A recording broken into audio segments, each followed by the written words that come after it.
जय हिंद। नमस्कार दोस्तों, आप लोगों का बहुत बहुत स्वागत है आपके अपने channel Surya science classes UP 36 पर। दोस्तों, आज का हमारा टॉपिक है वैद्युत द्विध्रुव। हम समझेंगे कि वैद्युत द्विध्रुव क्या होते हैं और वैद्युत द्विध्रुव आघूर्ण क्या होता है। तो चलिए हम शुरू करते हैं। वैद्युत द्विध्रुव।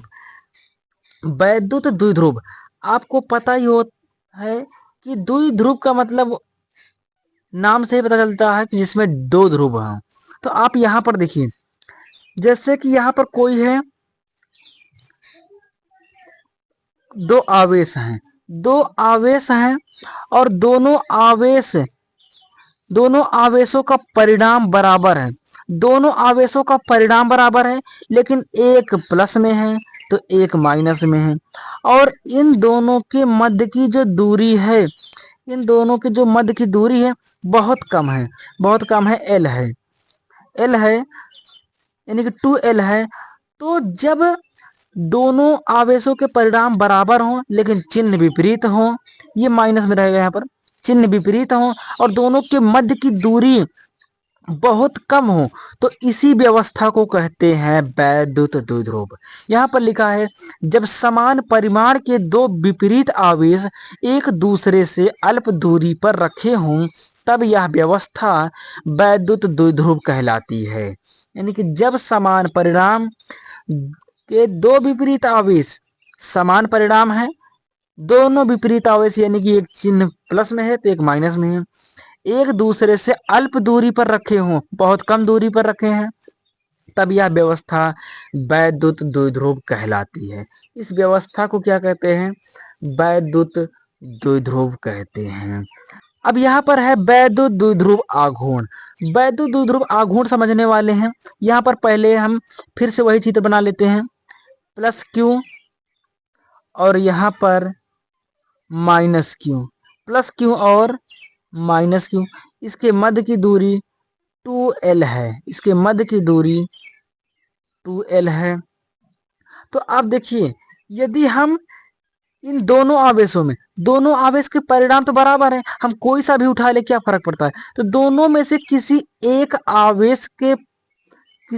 आवेश और दोनों की मध्य की दूरी को गुणनफल करें तो इसी को कहते हैं वैद्युत द्विध्रुव आघूर्ण। जैसे यहाँ पर लिखा है, किसी एक आवेश के परिणाम तथा दूसरे आवेश और पहले आवेश के बीच की दूरी के गुणनफल को वैद्युत द्विध्रुव आघूर्ण कहते हैं। इसे P से दर्शाते हैं। यानी कि कहने का मतलब ये है, किसी एक आवेश के परिणाम जैसे Q है, किसी एक आवेश के परिणाम Q और दूसरे आवेश तथा पहले आवेश के बीच की दूरी 2L के गुणनफल को वैद्युत द्विध्रुव आघूर्ण कहते हैं। इसे P से दर्शाते हैं, यानी कि P हो गया। आप यहाँ पर देख सकते हैं, वैद्युत द्विध्रुव आघूर्ण का सूत्र भी मिल चुका है।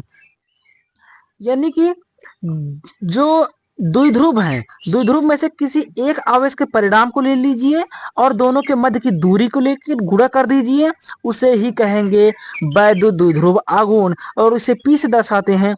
तो P का जो होता सूत्र मिल चुका है आपको। अब इसका मात्रक देखेंगे, तो मात्रक निकालना आसान है। Q का हो जाएगा कूलाम, Q का हो जाएगा कूलाम और गुणे में L है तो हो जाएगा मीटर, कूलाम इंटू मीटर हो जाएगा।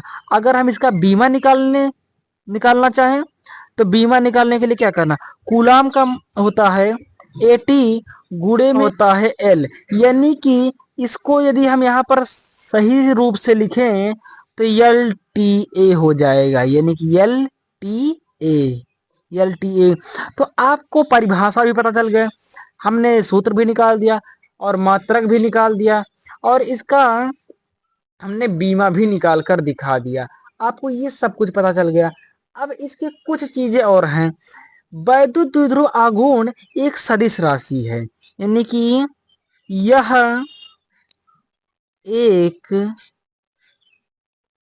सदिश राशि है, यह एक सदिश राशि है, यह एक सदिश राशि है और इसकी जो दिशा होती है, इसकी दिशा माइनस से प्लस की ओर होती है। यहाँ पर लिख लेते हैं,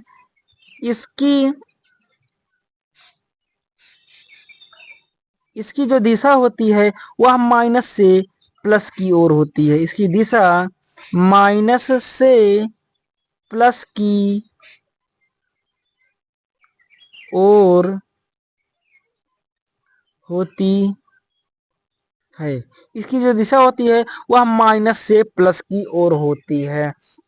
मैं उम्मीद करता हूं कि आपको वैद्युत आघूर्ण और इसको जो चित्र है वो चित्र भी आपको समझ में आ गया होगा। वैद्युत आघूर्ण का सूत्र, मात्रक, बीमा और इसके गति करने की दिशा और इसकी इकाई भी आपको सब कुछ समझ में आ गई होगी। तो मिलते हैं किसी नेक्स्ट वीडियो में, तब तक के लिए धन्यवाद। जय हिंद, जय भारत।